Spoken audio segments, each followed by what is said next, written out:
Assalamualaikum warahmatullahi wabarakatuh. Assalamualaikum. Yang mengenai tanah wakaf, yang penerima wakaf itu sudah wakaf, nah sekarang itu nggak jelas ya Bu ya, apakah katanya untuk majelis, terus karena tidak ada yang mengelola sehingga ditanami dengan tanaman-tanaman seperti pohon pisang dan buah itu apa? Mangga. Nah kemudian pada saat itu kalau panen itu dibagi-bagikan sama orang itu gimana Bu ya? Tidak jelas apa? Baik, wakaf itu hati-hati harus jelas. Wakaf itu akan digunakan hanya untuk wakaf dan kemaslahatan wakaf. Tanah ini wakafnya untuk santri, makanya ditanam sayur, maka boleh dimakan oleh penghuni pondok dan semua yang ada urusannya dengan pondok. Baik, yang pertama harus dijelaskan wakafnya dulu. Wakaf kepada seseorang itu maksudnya wakaf untuk orang atau wakaf untuk, ada wakaf untuk kelompok tertentu, wakaf untuk kelompok madhab syafi'i misalnya, nanti yang digunakan hanya madhab syafi'i saja, cuma kalau dibatasin nanti manfaatnya kurang besar. Ini adalah rumah wakaf, rumah untuk orang miskin, yang boleh masuk orang miskin. Kalau sudah kaya nggak boleh lagi tinggal di situ.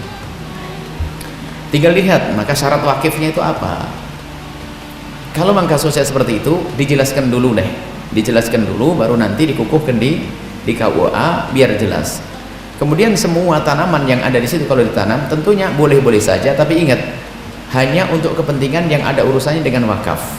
Anda tuh boleh menanam situ lalu panen-panen sendiri, nggak boleh, bukan tanah Anda, tanah wakaf.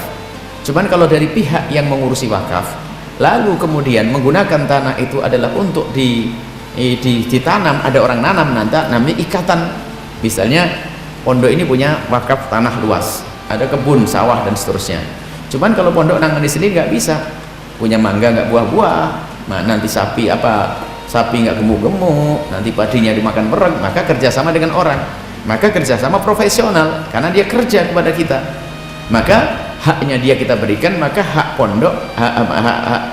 pondok dikembalikan ke urusan pondok, seperti itu. Jadi dijelaskan dulu wakafnya dan jangan main urusan wakaf. Dan kami himbau kepada semuanya, kalau pengen bangun masjid jangan bangun dulu kecuali jelas tanah itu adalah wakaf. Kalau tidak, nanti kebetulan orangnya mati duluan, nanti mau dijual saat masjid-masjidnya, dia berhak, yang salah yang bangun. Maka ustadz yang membangun harta wakaf di atas tanah yang tidak wakaf, ustadz dolim itu. Makanya para ustadz kami ingatkan, Anda bangun pondok ini sudah jelas belum wakafnya? Kalau belum jelas wakafnya, kemudian Anda meninggal dunia, tanah diwaris oleh anak-anak Anda, bangunannya bisa dijual juga nanti pada akhirnya. Makanya tanah pondok semuanya wakaf. Dan sudah kami sampaikan, kalau ada beberapa tanah yang sertifikatnya masih atas nama saya, itu masih dalam proses. Aset pribadi hanya tertentu, dari panjangnya ini hanya beberapa tempat saja yang memang pribadi. Ada beberapa kolam pribadi yang memang saya mancing bebas di situ. Ada di antara tanah ini hanya pribadi sedikit sekali. Sudah ada di catatannya. Tanah-tanah pondok, aset pondok itu rata-rata semuanya wakaf. Yang tidak wakaf adalah yang bisa dijual. Misalnya ada orang mewakafkan rumah tapi kecil di kota, nilainya besar, maka itu nanti nilainya yang diwakafkan ke pondok. Jadi tanah itu bisa dijual, rumah bisa dijual. Tapi ini tidak bisa dijual ini. Ini sudah wakaf. Kemudian kiri kanan sudah wakaf. Hanya mungkin tempat tinggalnya sedikit. Kemudian di belakang ada rumah, kemudian ada kolam, ada beberapa itu yang memang agar tidak menumpang di tanah wakaf. Biarpun seandainya sebetulnya kalau ada ustadz numpang di tanah wakaf, sah-sah saja, sah-sah saja, karena dia juga berhak tinggal karena dia ustadznya. Cuman kita ingatkan anak-anak kita untuk bisa berwaspada, hati-hati, takut anak-anak santri yang sudah megang pondok dan sebagainya, untuk segera menjelaskan status tanahnya. Jangan sampai diklaim atas nama kita, lalu giliran kita mati, anak kita berebutan urusan tanah yang sudah diwakafkan hanya gara-gara suratnya belum beres.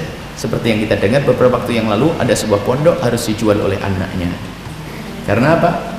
Wakafnya belum beres. Maka kepada para ustadz, tolong Anda jangan bangun pondok kecuali wakafnya sudah jelas. Sebab Anda termasuk dolim dong. Ada orang memberikan bangunan, ini kan wakaf, ditaruh di tanah yang bukan wakaf. Maka giliran diwaris oleh anak, ya anak suka-suka, saya jual uang warisan. Siapa yang nyuruh bangun di sini? Kan begitu. Sebetulnya sama, Anda bangun pondok di tanah sebelah, tanahnya orang.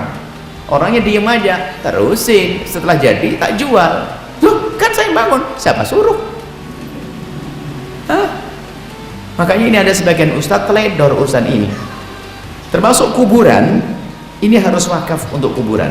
Mohon maaf, ini wakaf untuk kuburan. Ini bukan tanah pondok. Ini wakaf untuk kuburan. Dan memang lebih luas. Jadi kuburan lebih luas, kita persempit. Sebab kalau mayat dikubur di tanah yang wakaf bukan kuburan, apalagi wakaf untuk pondok, nggak boleh itu.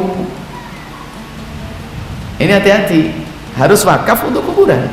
Jadi itu tanah depan itu adalah wakaf untuk kuburan. Baik, ini saja. Wakaf, hati-hati ya.